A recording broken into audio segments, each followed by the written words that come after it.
in 1981, a beige aluminum box the size of a paperback novel, shipped from a facility in Norcross, just outside Atlanta, Georgia.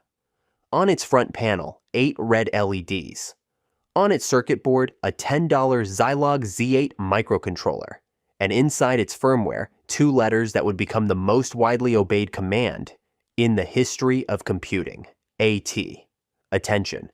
Type those 2 characters into a terminal, and the box woke up. It listened. It dialed a phone number. It connected one computer to another across any distance a telephone line could reach. The machine was called the Smartmodem 300. It cost $299, and the company that built it was called Hayes Microcomputer Products. Within 3 years of that first shipment, the word Hayes Compatible would appear on the packaging of nearly every modem sold in the United States. By 1994, Hayes reported $270 million in annual revenue and commanded the most recognized name in personal computer communications.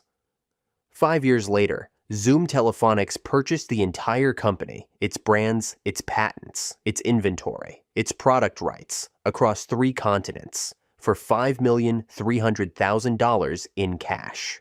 The brands and rights that sale included had generated $80 million in revenue the previous year. The purchase price was less than the settlement Dennis Hayes had paid his first wife in their divorce a decade earlier. A Smartmodem 300 now sits in the collection of the National Museum of American History at the Smithsonian. It is not on display, but the 2 letters its firmware introduced to the world are still typed into modems today. Not dial-up modems, cellular modems, 5G modules, IoT sensors on factory floors and in hospital walls. The command outlived the company by more than a quarter century, and it is still running. You're watching Tech District, where we take apart the companies that built the connected world, down to the circuit board and the engineer who designed it. If that is your kind of story, subscribe and hit like, because the rise here is just as strange as the fall. Dennis Carl Hayes was born in 1950 to a Southern Bell cable repairman named G.C. Hayes and a telephone operator named Sadie. The telephone was not just his father's profession, it was the family's infrastructure. Hayes grew up bookish and drawn to technology in a house that was literally wired to the phone network by the man who came home for dinner every night. He won a school science fair award with a laser-operated device, then enrolled at the Georgia Institute of Technology, where he took a student job with AT&T's Long Lines Engineering Group. He spent 5 years at Georgia Tech without graduating. In the mid-1970s, he left for a job at National Data Corporation in Atlanta, a company that handled electronic money transfers and credit card authorizations. His work there involved setting up modem connections between mainframes. It was a living, not a calling. But it put him in a room with modems every day. And it put him in a room with Dale Hetherington. Hetherington had arrived at National Data Corporation by a different road. He had flunked out of his first college, where he spent most of his time modifying the engine of a 1957 Chevrolet. He enrolled at Southern Technical Institute, now part of Kennesaw State University, and earned an associate degree in electrical engineering with a C average. At Southern Tech, he collected electronic parts, built intercoms between dorm rooms, and fabricated master keys for campus doors. After graduating, he repaired stereo receivers for a living. He was not a businessman. He was the kind of engineer who could look at a pile of components and see the finished circuit. At National Data Corporation, Hayes handled the clients and the contracts. Hetherington handled the soldering iron. They were, by every account, a perfect pairing. In 1977, the world they were about to enter barely existed. Personal computers had just arrived. The MCI 8080, the Apple II, the first machines ordinary people could own, and every one of them was an island. There was no consumer email. There was no way to transfer a file from one home computer to another without copying it onto a floppy disk and mailing it or carrying it across town. The machines could compute, but they could not communicate. Modems existed, but they belonged to the world of telecommunications, not personal computing. They were acoustic couplers. You picked up a telephone handset, placed it into a rubber cradle lined with foam, and the modem screamed data at 300 bits per second through the mouthpiece. The connection was fragile. A cough in the room could corrupt a transmission, and every acoustic coupler was a piece of institutional equipment, priced for corporate buyers and designed for mainframe terminals, not for a hobbyist with a $2,000 computer on a desk in a spare bedroom. Hayes and Hetherington looked at that gap, the space between what personal computers could do and what they could not yet say to each other, and saw the future sitting inside it. In April 1977, they pooled their money and bought an MCI 8080 computer kit. They got it running, then designed a modem for it. The product was called the 80103A, a 300 baud modem that plugged into the S100 bus inside the MCI. They assembled units on a dining table, soldering each board by hand with the help of friends. A handful shipped daily. Dennis Hayes handled the phone calls, the packaging, the trips to the post office.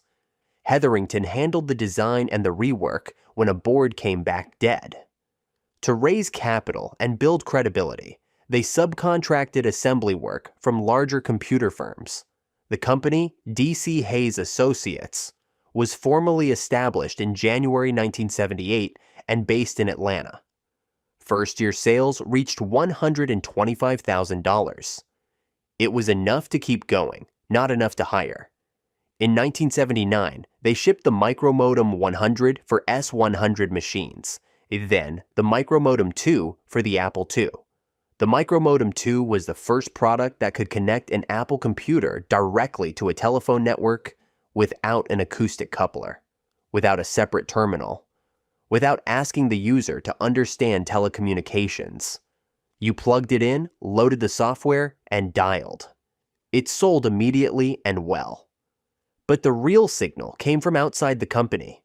In 1978, Ward Christensen and Randy Suess in Chicago built the first public dial-up bulletin board system using a Hayes modem. Hobbyists and programmers began dialing in, trading software, exchanging messages, forming communities that existed entirely on telephone lines. The technology had found its users. The users had found each other, and something much larger than a modem company was beginning to take shape. The early products worked, but they carried a flaw that would define the next chapter. Each modem was an internal board, locked to one computer architecture. A modem built for the S100 bus would not fit in an Apple II. An Apple II modem would not fit in the IBM PC, which arrived in August 1981. Every new machine that entered the market meant a new modem design, a new production run, a new bet on which platform would survive. Hayes needed a modem that could work with any machine, present and future, and that meant building a standalone device with its own power supply, connected by a standard RS-232 serial cable. The engineering problem was straightforward. The interface problem was not. Meanwhile, Hayes tried other products. The Hayes Stack Chronograph, an external real-time clock for computers that lacked one. The Transat 1000, a printer buffer that doubled as a primitive email box. Sales of both were, by the company's own admission, dismal. The modem was the business. Everything else was a distraction. That pattern would repeat. The question was elegant, and at the time, unsolved. How do you send commands to a modem over the same serial connection that carries data? Prior modems used physical switches or a separate control channel. Hetherington's solution was to put a microcontroller inside the modem running firmware that listened for a specific escape sequence. 3+ signs typed in a row, preceded and followed by 1-second pauses called guard times. That pause was the key. If the modem saw 3+ signs arrive with silence on both sides, it knew the user was speaking to the modem itself, not sending data through it. The modem switched from data mode to command mode. Every command in that mode started with 2 letters. AT. Hetherington chose those letters for a reason that had nothing to do with branding. The bit pattern of A and T, sent at any baud rate from 110 to 9600, produced a signal distinctive enough for the Z8 microcontroller to detect the serial port speed automatically. It was a hack born of necessity. It was also, without anyone realizing it at the time, the most consequential two characters in the history of machine-to-machine communication. The hardware shipped in April 1981 as the Smartmodem 300, an extruded aluminum case sized so that a standard desktop telephone could rest on top of it. 8 status LEDs across the front panel, a $10 Zilog Z8 microcontroller on the board, chosen after initial attempts with cheaper PIC microcontrollers, proved inadequate. $299 at retail, 300 bits per second, and a command set that turned a modem into something a programmer could control entirely through software. Type ATDT followed by a phone number, and it dialed. Type ATH, and it hung up. The user needed no switches, no acoustic coupler, no commitment to a single computer platform. The Smartmodem did not just connect computers to phone lines. It made the modem a universal peripheral, as standard as a printer, as predictable as a keyboard. What Hayes and Hetherington did not do, and what would shape everything that followed, was patent the command language itself. They patented the escape sequence mechanism, the 3+ signs with guard times. Under U.S. Patent 4549302, filed in June 1981 and granted in October 1985. But the vocabulary, the AT prefix, the dial command, the hang-up command, the entire grammar that every modem in the world would soon speak, remained unprotected. The language was free for anyone to use. The timing could not have been better. The IBM PC shipped in August 1981, 4 months after the Smartmodem. Every IBM PC buyer who wanted to connect to a remote system, a mainframe, a bulletin board, an online service, needed a modem. Hayes was the standard before there were competitors to set one against. By 1982, the company was selling 140,000 modems per year. Revenue had reached $12 million, and Hayes held 50% of the market. The bulletin board system movement exploded alongside them. CompuServe and The Source opened their doors to home users. Every one of these services required a modem, and every modem manufacturer that hoped to sell product printed Hayes Compatible on the box. Hayes had become the unit of measure. By July 1984, the Norcross factory ran 6 automated production lines, turning out more than 10,000 finished circuit boards every day. Revenue reached $120 million. Hayes commanded nearly 60% of the 300 and 1200 baud modem markets. The company that had started on a dining table now occupied a facility with hundreds of employees and a production floor that never stopped. Dennis Hayes married Melita Easters, a reporter for the Atlanta Journal-Constitution. The marriage would later become one of Georgia's most public divorces, settled in 1988 and 1989 for a reported $40 million. Dale Hetherington, who had never been comfortable with the size the company had become, was preparing to leave. He had no interest in managing people. He wanted a soldering iron, not an org chart. Then, the patent fights began. BizComp had filed an escape sequence patent in 1980, received it in 1983, and sent Hayes a licensing demand. Hayes paid $2 million to license it outright, a massive bet for a company that had recently crossed $12 million in annual revenue. When Hayes received its own patent in October 1985, it went on offense. Suits against Everix, Ventel, Omnitel, and Prometheus products. A February 1991 verdict awarded Hayes a combined $3.5 million. U.S. Robotics settled separately in September 1987 for roughly $500,000. The legal victories were real, but they carried a cost that did not appear on any balance sheet. The SysOps who ran the bulletin boards, the engineers who maintained the dial-up infrastructure, talked to each other. U.S. Robotics, stung by the settlement, began offering deep discounts to exactly those people. The community that had made modems matter was choosing a new brand, but that was still in the future. At its peak, Hayes was not just a company. It was the vocabulary of connection. Software developers wrote their terminal programs to speak Hayes. Computer magazines reviewed modems by how closely they matched Hayes compatibility. Hayes Compatible was printed on competitor boxes, the way IBM Compatible was printed on clone PCs. In the modem world, there was Hayes, and there was everything trying to be Hayes. The Smartmodem 1200, released at Spring Comdex in 1982 and priced at $699, was the product that made Hayes rich. At that price, a Smartmodem 1200 cost more than a week's salary for most Americans. People bought them anyway. At 1200 bits per second, text scrolled onto the screen fast enough to read in real time. Bulletin boards came alive. CompuServe stopped feeling like a teletype and started feeling like a conversation. For the first time in the history of home computing, the screen moved fast enough that you forgot you were waiting. You were reading. You were talking. You were online, and that word meant something new because of the machine humming beside your monitor. The engineering was meticulous, and the details mattered to the people who bought these machines. The aluminum case dissipated heat better than the plastic shells the clones would later use.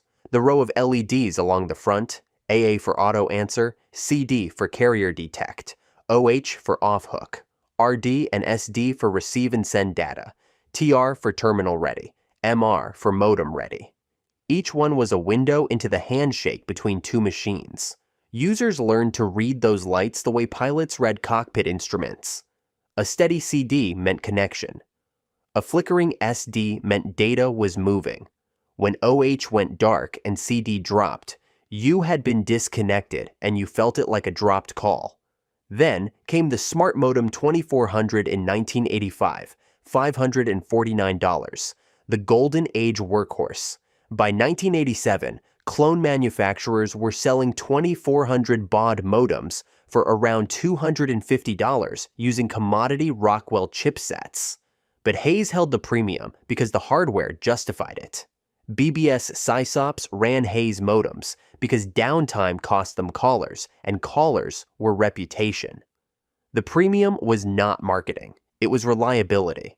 And that reliability was the direct product of Hetherington's engineering choices. The Z8 instead of the cheaper PIC, the guard time escape sequence instead of a simpler toggle, the aluminum case instead of plastic. The proof is in the behavior of the people who use them. Working Hayes modems from the 1980s still sell to collectors today for the price of a modest lunch. The clones ended up in landfills, but the seed was planted here, visible in hindsight, invisible at the time. The Rockwell chipset had made the modem a commodity. A 2400 baud clone cost half the price of a Hayes and ran the same AT commands. Because Hayes had never patented the command language, Hayes owned the escape sequence. The vocabulary was public domain. Every clone that shipped with Hayes compatible on the box was a customer who did not buy a Hayes.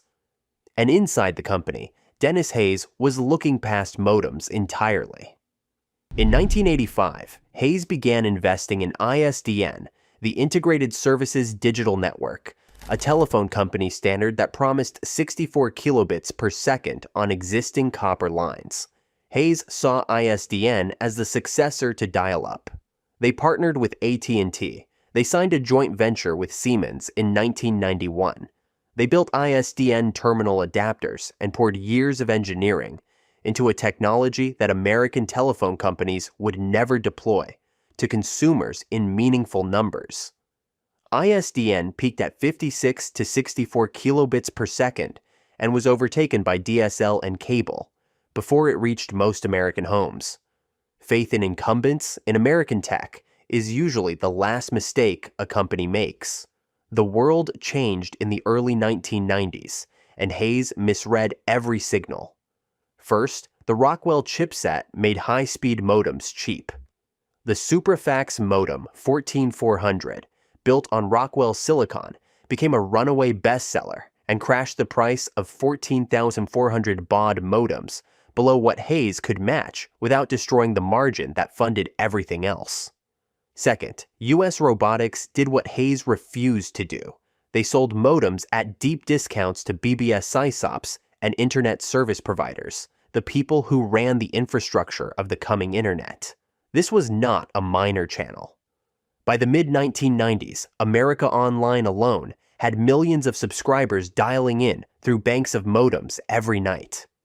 The ISP market was buying modems by the thousand, and whoever owned that relationship owned the future of dial-up connectivity. US Robotics filled those server racks. Hayes, still pricing for retail consumers buying one modem at a time, watched the server room door close from the outside. Third, Hayes poured resources into products the market did not want. LandStep, a network operating system for small offices, launched in June 1991 and died by 1994 against Novel Netware. The Waterloo Microsystems acquisition in Canada produced nothing of consequence. They built ISDN adapters. They built a printer buffer called the Transat 1000. They built a database program called Please. They built a network operating system. The market chose Novell. They built ISDN terminal adapters. The telephone companies chose not to deploy. They built a premium brand. The market chose price. Every dollar in engineering hours spent on diversification was $1 an hour not spent on the 14,400 and 28,800 baud modems that the market was actually buying. By January 1991, Hayes held approximately 12% of the American modem market. They had held nearly 60% 7 years earlier. In 1993, the company reported more than $47 million in losses on the year. The mechanism of failure was specific. Hayes protected its premium pricing because that margin funded ISDN development, and ISDN development was supposed to leapfrog the commodity modem market entirely. When ISDN failed to deploy, the margin had been spent, and the market had moved on. You can read Dennis Hayes' decision two ways, and honest history holds both readings at once. He saw the modem as a transitional product and tried to build what came next. That is not lazy thinking. It is the kind of strategic bet that, if the telephone companies had cooperated, might have made Hayes the first broadband equipment company in America.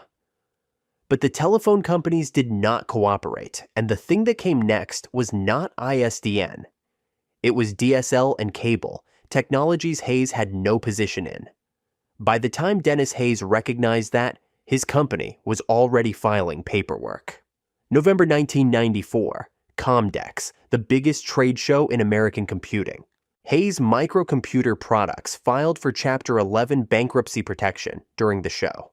The company that had reported $270 million in annual sales could not make its payments. What followed was a 4-year dismantling. Belgrave Investment Trust bought $5 million in unsecured Hayes debt in May 1995. Boca Research proposed a merger in June, then canceled in August. Diamond Multimedia launched a hostile bid in October and offered $110 million in January 1996. In February, Diamond raised the offer to $128 million and offered Dennis Hayes $123 million for his personal stock. He refused. He believed he could save the company on his own terms. Hayes emerged from Chapter 11 in March 1996 with financing from CIT Group in New York and a consortium of Singapore-based investors, including ACMA Limited and its subsidiaries. The total restructuring package came to roughly $105 million, designated to pay creditors approximately $85 million. Dennis Hayes retained control. Costs were cut 25% in 9 months under new CEO Joseph Formichelli, who stepped down before the year was out. The California facility, home to the Practical Peripherals division Hayes had acquired in 1989, laid off roughly 400 people. Manufacturing consolidated to Norcross, Georgia, where 700 employees still worked. The R&D centers in San Francisco and Waterloo, Ontario, were closed. Then the company tore itself apart from the inside. 3 senior vice presidents, Gary Franza in sales, John Stuckey in product management, and Mikhail Drabkin in corporate engineering, clashed with Dennis Hayes over the direction of the company. Hayes fired 2 of them and sued for $5 million in damages. They countersued for severance, compensation, and libel, seeking $10 million each in punitive damages. The people who were supposed to rebuild the company were in court with its founder. In July 1997, a reverse acquisition with Access Beyond made Hayes publicly traded again under the ticker Hayes on the NASDAQ. Revenue that year reached $199.6 million, 1,100 employees. The company shipped 56K modems, cable modem prototypes, ADSL equipment. For a moment, it looked like a second act. By early 1998, the stock traded around $12.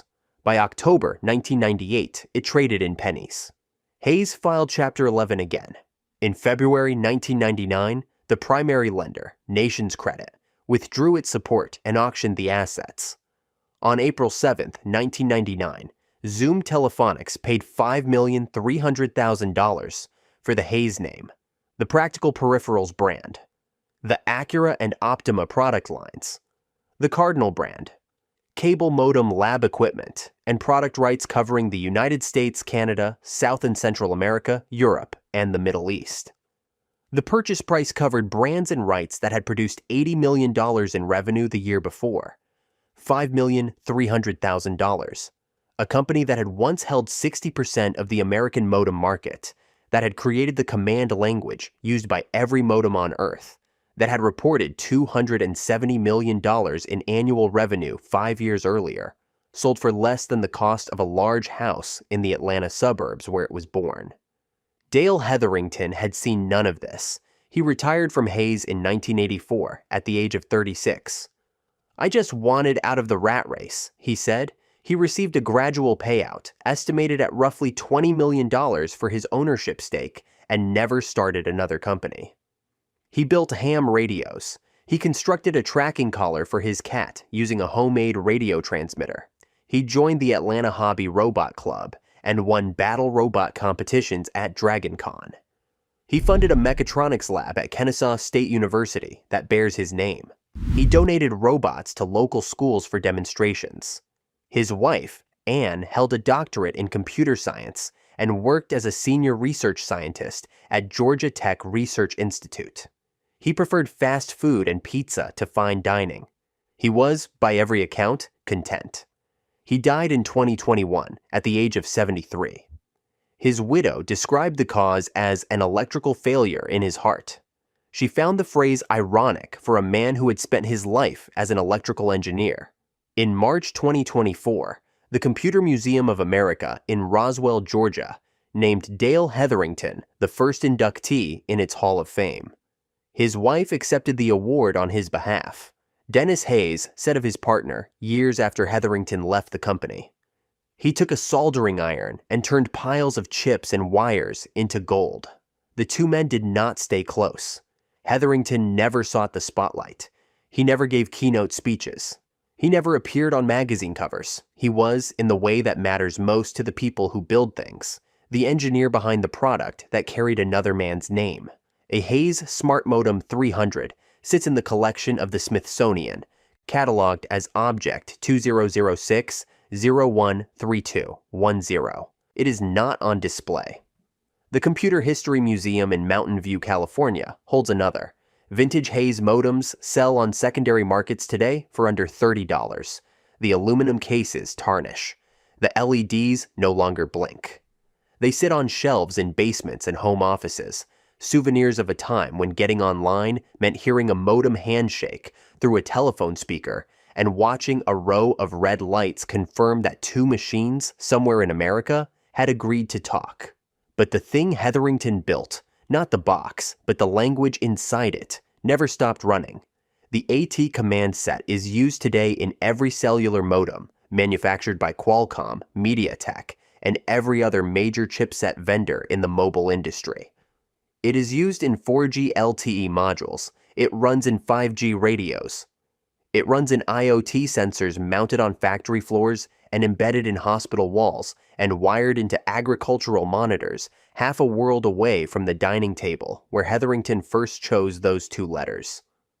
The International Telecommunication Union formalized extensions of the Hayes protocol into the V253 standard. Every time a cellular device negotiates a connection, it begins the conversation the same way. It types AT, attention. Dale Hetherington chose those two characters in 1977 because their bit pattern let a microcontroller detect the speed of any serial connection automatically. It was a practical solution from a practical engineer, picked for technical reasons, never for poetry.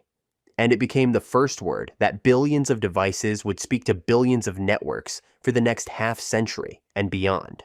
The command outlived the modem outlived the company that connected America before broadband could not survive broadband arriving. Hayes invented the language every modem on Earth still speaks, and went bankrupt before the world learned what modems were really for. That is the story. If you owned a Hayes modem or ran a BBS that depended on one, or dialed into CompuServe at 1200 baud and watched text crawl across a green phosphor screen at 2 in the morning, tell us in the comments the model, the year, and whether it still powers on. The people who use these machines know more about what was lost than the people who sold them. Subscribe to Tech District to join the archive. We have the story of another American tech empire coming next, and you will not want to miss how it ends.